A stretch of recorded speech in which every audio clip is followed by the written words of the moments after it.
तस्य ज्ञानञ्जनं शलाकया चक्षुरुन्मीलितं येन तस्मै श्रीगुरवे नमः। नमो विष्णुपादाय कृष्णप्रेष्ठाय भूतले श्रीमते भक्तिवेदान्त नमस्ते सारस्वतीदेवे गौरवाणी प्रचारिणे निर्विशेषा शून्यवादी पाश्चात्य देशतारिणे जय श्री कृष्ण चैतन्य प्रभु नित्यानंद श्री अद्वैत गदाधर श्रीवासादि गौर भक्तवृंद हरे कृष्णा कृष्णा कृष्णा हरे हरे हरे राम राम राम हरे हरे हरे कृष्ण। आप सभी भक्तों का हार्दिक स्वागत है आज के श्रीमद् भगवद गीता के डिस्कशन। तो आज हम लोग चर्चा करेंगे Shrimad Bhagavad Gita Yatharoop second chapter verse number 21। तो कल हमने इस श्लोक पे चर्चा किया था, सॉरी वर्स नंबर 20 नंबर श्लोक पे ही और चर्चा करना बाकी है। इसका तात्पर्य हमने कल थोड़ा सा इस श्लोक में भगवान बोल रहे हैं न जायते म्रियते वा कदाचित् नायं भूत्वा भवितवान् भूया अजो नित्या शाश्वतो अयं पुराणो न हन्यते हन्यमाने शरीरे। यहाँ भगवान कृष्ण बोले न जायते म्रियते वा कदाचित् न अयम, अयम मतलब इस ये जो आत्मा है सोल है इसका जन्म नहीं होता, इसका मृत्यु नहीं होता। कदाचित् शब्द सूचित करता है कि किसी भी परिस्थिति में किसी भी जगह पे किसी भी समय पे नहीं होता है। अजो नित्या शाश्वतो अयम पुराणो, ये सनातन है। न हन्यते हन्यमाने शरीर, शरीर के नष्ट होने पे भी ये नष्ट नहीं होता है। ये हमने कल चर्चा किया था और इसका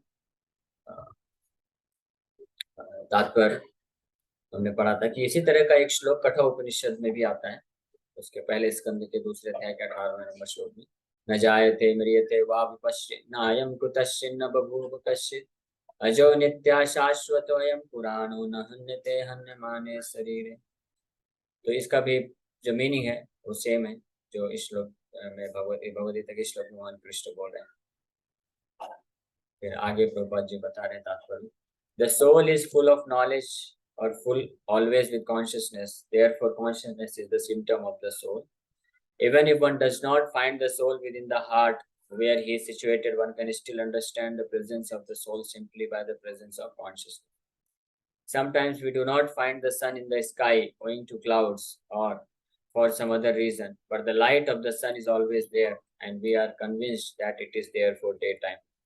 As soon as there is a little light in the sky early in the morning, we can understand that the sun is in the sky. Similarly, since there is some consciousness in all bodies, whether man or animal, we can understand the presence of the soul. यहाँ पे प्रभुपाद जी बता रहे हैं कि जिस तरीके से हालांकि कोई व्यक्ति आत्मा को देख नहीं सकता है, आत्मा तो हृदय में उपस्थित है। भगवान कृष्ण गीता में बताते हैं हृदय अर्जुन तिष्ठति, हृदय के जगह में आत्मा उपस्थित है। लेकिन कोई व्यक्ति देख नहीं सकता है, ना तो अपने आंखों से, ना किसी अपनी इंद्रियों से महसूस कर सकता है, ना ही किसी भी प्रकार के इंस्ट्रूमेंट्स भौतिक वैज्ञानिकों द्वारा निर्मित जो माइक्रोस्कोप है ये सब चीजों से भी देख नहीं सकता है आत्मा को। लेकिन प्रभुपाद जी बता रहे हैं कि आत्मा को देखा नहीं जा सकता, लेकिन आत्मा उपस्थित है इस बात को समझा जा सकता है चेतना के माध्यम से कि पूरे शरीर में, ये शरीर तो पूरा डेड मैटर है, भौतिक शरीर तो जड़ है, इसमें जो चेतना है वो कहाँ से आती है। तो ये शरीर तो पृथ्वी जल वायु अग्नि आकाश इससे बना हुआ है और ये सारे के सारे पंच तत्व तो क्या है, मृत है ना, डेड मैटर है, जड़ है। तो ये शरीर से निर्मित, इसे तत्वों से निर्मित जो शरीर है, जब इस शरीर में आत्मा उपस्थित होता है तब आत्मा का जो सिम्टम है, लक्षण है, कॉन्शियसनेस, चेतना पूरे शरीर में व्याप्त होता है, तभी शरीर में थिंकिंग फीलिंग विलिंग ये फंक्शन हो पाता है। तो चेतना की उपस्थिति से अनुमान लगाया जा सकता है कि आत्मा होता है, यानी आत्मा के कारण ही शरीर में चेतना रहेगा। जैसी आत्मा चली गई शरीर अचेतन हो जाएगा, जड़ हो जाएगा। जिस प्रकार से उदाहरण दिया जा रहा है कि सूर्य, तो कई बार सूर्य आकाश में दिखता नहीं है बादलों से, या तो बादलों से घिर जाता है, या तो अगर आप घर के अंदर बैठे हुए हैं तो सूर्य को नहीं देख सकते हैं, लेकिन फिर भी हम जानते हैं कि सूर्य आकाश में है। कैसे जान जाते हैं? क्योंकि सूर्य का जो लक्षण है, अपने प्रकाश और ऊष्मा के माध्यम से जो सूर्य है पूरे जगत में लाइट उजाला फैला देता है। तो उस उजाला की उपस्थिति से हम जान जाते हैं कि सूर्य आकाश में है। उसी प्रकार से चेतना की उपस्थिति से हम समझ सकते हैं कि आत्मा भी है शरीर में। This consciousness of the soul is, however, different from the consciousness of the Supreme, because the Supreme Consciousness is all knowledge, past, present, and future. The consciousness of the individual soul is prone to be forgetful. When he is forgetful of his real nature, he obtains education and enlightenment from the superior relations of Krishna.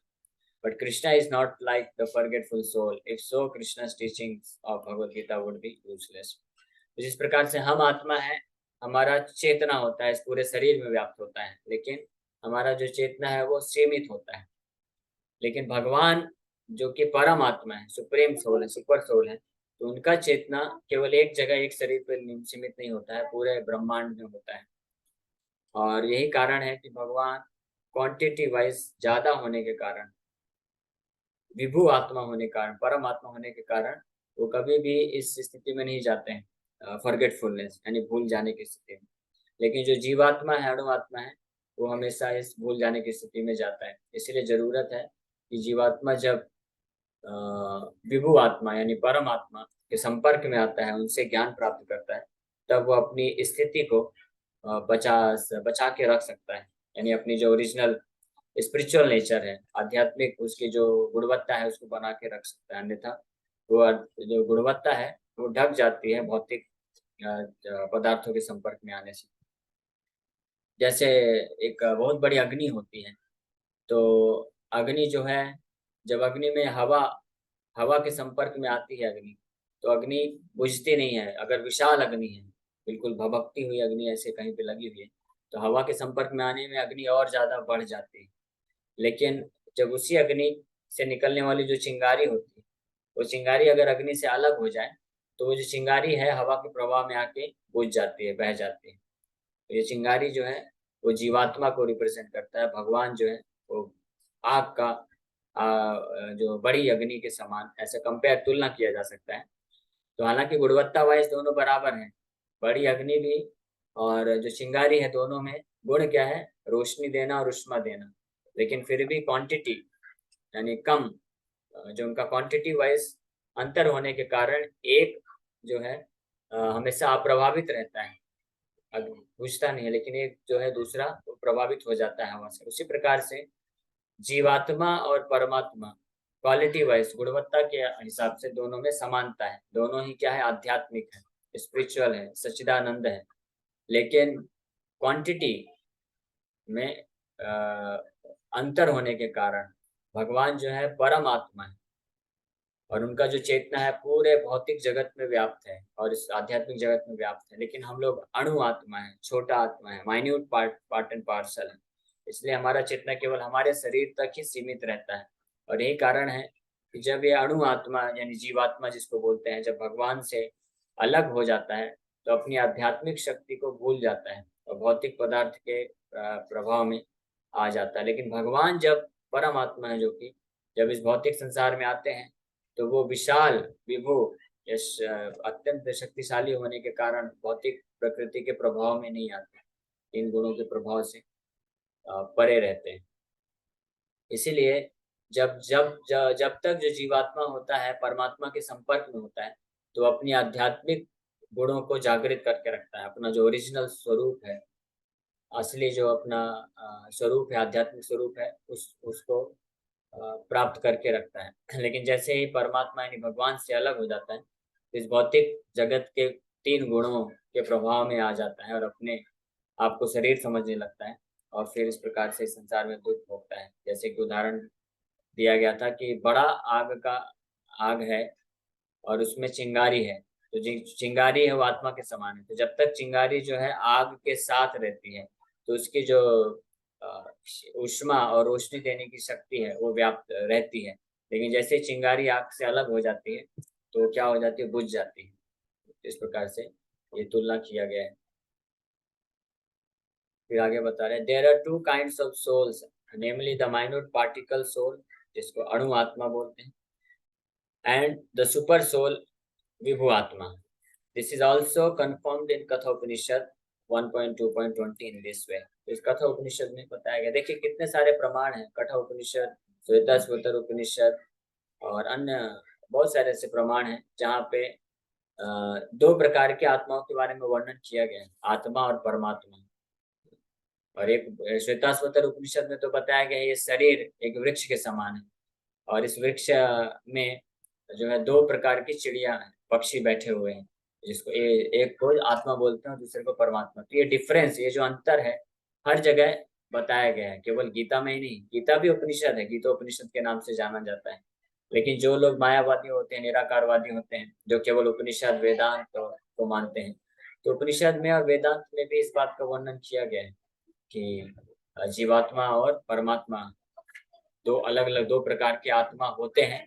इस बात का वर्णन उपनिषद में भी किया गया है। इससे स्थापित होता है कि साइमल्टेनियसली एक ही समय पे आत्मा और परमात्मा में समानता होती है और उनमें डिफरेंस भी होता है, अंतर भी होता है। तभी तो दो प्रकार से वर्णन किया जा रहा है। अगर अंतर बिल्कुल अंतर नहीं होता, आत्मा और परमात्मा एक ही होता, तो फिर शास्त्रों में इस प्रकार से दो प्रकार की आत्माओं का क्यों वर्णन किया गया है?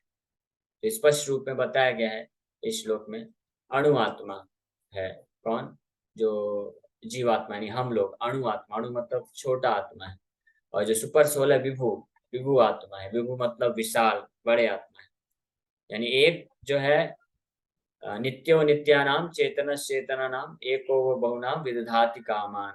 ये भी एक उपनिषद का वाक्य है जिसमें बताया गया है कि दो प्रकार के नित्य है, नित्य मतलब सनातन। दो प्रकार के सनातन आत्मा होते हैं, एक को जीवात्मा बोलते हैं, वो असंख्य होते हैं, और एक जो सनातन आत्मा होते हैं जिनको परमात्मा बोलते हैं। और दोनों ही चेतन है, दोनों में ही लाइफ है, जीवन रहता है।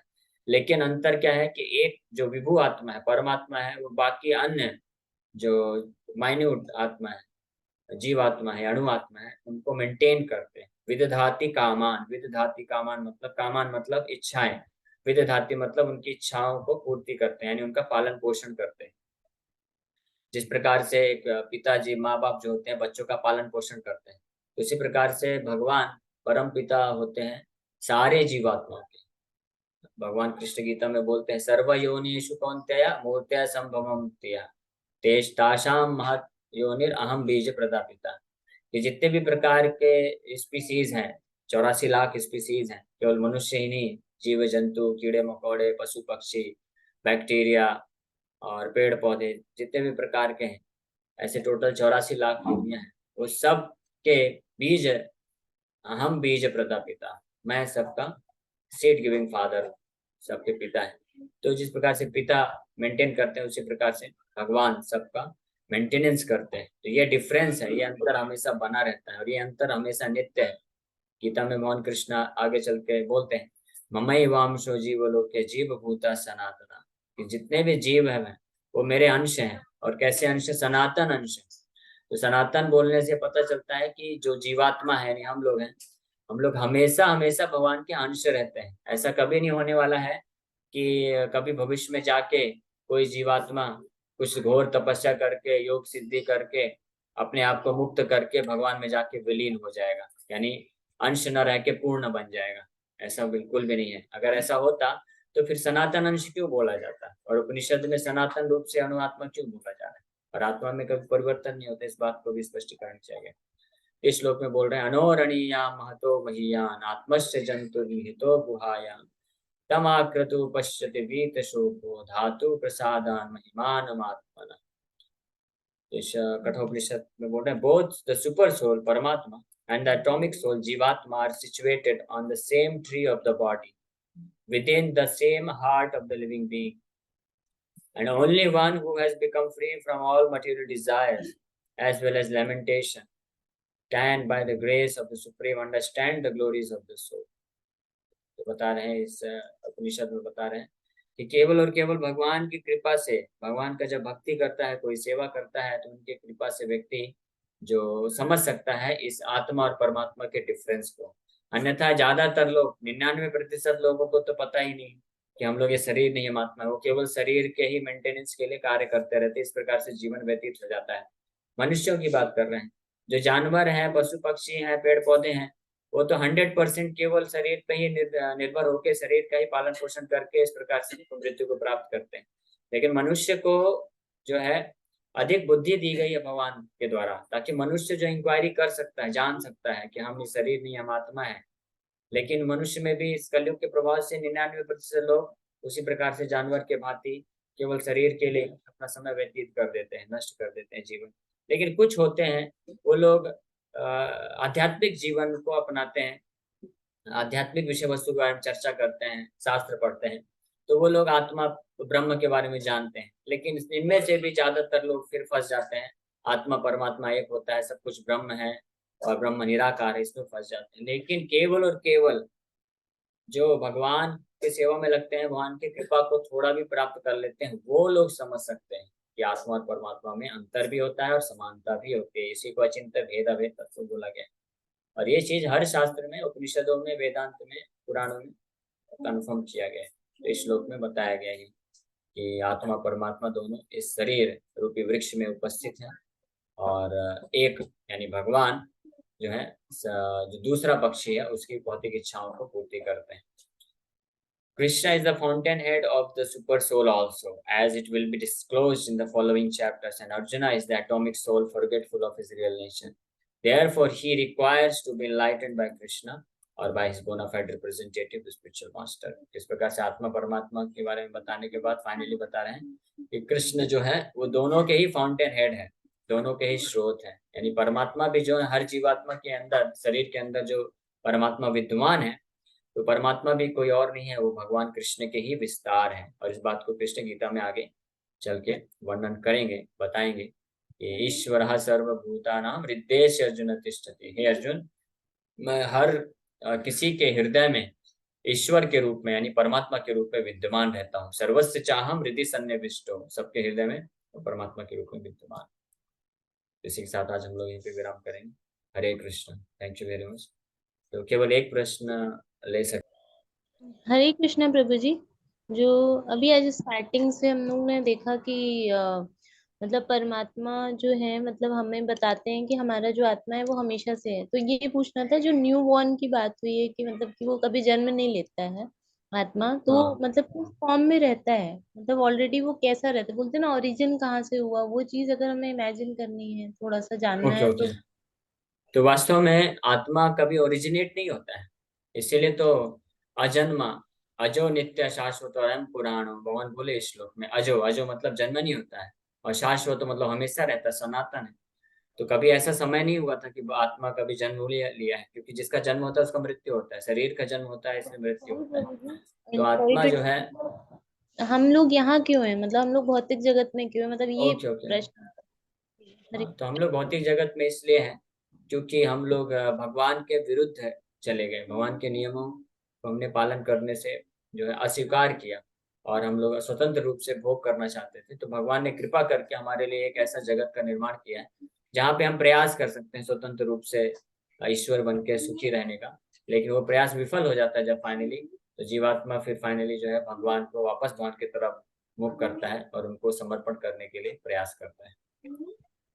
ओके, हरे कृष्ण। ठीक है।